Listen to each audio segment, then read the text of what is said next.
അപ്പോൾ ഇത് നമ്മളുടെ കഴിഞ്ഞ ദിവസം വന്ന ഒരു കല്യാണം വിളി എന്ന് പറഞ്ഞിരുന്നില്ലേ നമ്മൾ മീഷോന്ന് ചെറിയൊരു കടലാസ് എന്നിട്ട് ബാഗിൽ വന്നത് ഇതായിരുന്നു ഞാൻ ഓർഡർ ചെയ്തത്. പക്ഷെ വന്നത് നമുക്ക് ചെറിയൊരു പെട്ടിയായിരുന്നു. അപ്പോൾ അന്ന് ഒരുപാട് പേരെന്നോട് ചോദിച്ചിട്ടുണ്ടായിരുന്നു തിരിച്ച് കിട്ടുമോ, ഇനി അത് തന്നെ ആയിരിക്കില്ലേ വരിക. അപ്പോൾ മീഷോക്ക് തുല്യം മീഷോ മാത്രം നമുക്ക് അൺബോക്സിങ് ചെയ്യാം.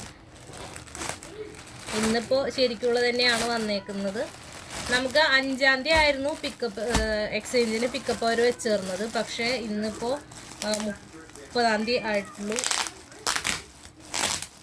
5 ദിവസം നേരത്തെ വന്നിട്ടുണ്ട്. ഇത് 5 ബാഗ് അടങ്ങുന്നൊരു സെറ്റാണ് ഞാൻ ഓർഡർ ചെയ്തത്. നമുക്കന്ന് 490 രൂപയോളമായിരുന്നു വന്നത് കേട്ടോ. ഇതാണ് ബാഗ്. സംഭവം ബാഗ് അടിപൊളി, എനിക്ക് ഭയങ്കര ഇഷ്ടമായിട്ടോ. എത്ര സിബൊക്കെ ഉണ്ടെന്ന് നോക്കട്ടെ.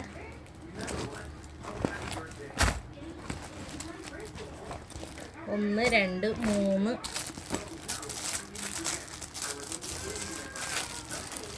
എനിക്ക് ഈ ബാഗ് തന്നെ കിട്ടണമെന്ന് ഭയങ്കര ആഗ്രഹം ഉണ്ടായിരുന്നു. അതുകൊണ്ട് തന്നെയാണ് എക്സ്ചേഞ്ച് ഇട്ടത്. പിന്നെ റിട്ടേൺ ചെയ്യുകയാണെന്നുണ്ടെങ്കിൽ അതിന് പ്രൊസീജിയർ വേറെ എന്തൊക്കെയോ ഉണ്ട്. അപ്പോൾ ഒരുപാട് നമ്മൾ കിട്ടിയ സംഭവങ്ങളൊക്കെ ഇട്ട് കൊടുക്കണം, അങ്ങനെ കുറേ കാര്യങ്ങളൊക്കെ ഉണ്ടായിരുന്നു. അപ്പോൾ അതുകൊണ്ട് കൂടെയാണ് ഞാൻ എക്സ്ചേഞ്ച് ഇട്ടത്. പക്ഷേ എക്സ്ചേഞ്ച് ആണെന്നുണ്ടെങ്കിലും ഞാൻ ആഗ്രഹിച്ചത് തന്നെ എനിക്ക് തിരിച്ച് കിട്ടി.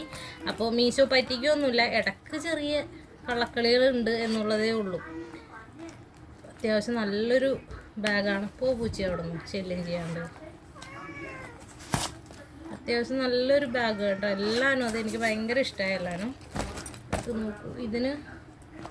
ഇതിന് ഹാങ്ങിങ് ഉണ്ടാവും, ഇല്ലാതിരിക്കില്ല. ഇതിന് ഹാങ്ങിങ് ഉണ്ട്.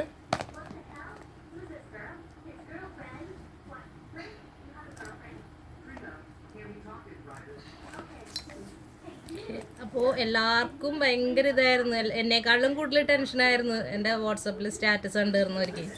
അല്ലെങ്കിൽ മിസ് അത് നമുക്ക് മാറ്റി കിട്ടുമോ, എന്താ റീഫണ്ടിന് ചോദിച്ചാൽ പോരായിരുന്നു എന്നൊക്കെ ചോദിച്ചാൽ ഞാൻ പറഞ്ഞില്ല, എനിക്കത് എക്സ്ചേഞ്ച് ആണ് പറഞ്ഞാൽ എനിക്ക് റിട്ടേൺ കൊണ്ടുപോയിട്ട് അത് തന്നെ തിരിച്ച് കിട്ടണം എന്നൊക്കെ പറഞ്ഞു. എന്തായാലും ആഗ്രഹം നടന്നു. നല്ല അടിപൊളി ബാഗ്. അപ്പോൾ മീഷോ പറ്റിക്കത്തില്ല. ഇടയ്ക്ക് ചിലപ്പോൾ ചെറിയ പണിയൊക്കെ, അതിപ്പോൾ ആർക്കായാലും പറ്റുമല്ലോ. എന്നാലും കൊള്ളാം അല്ലേ?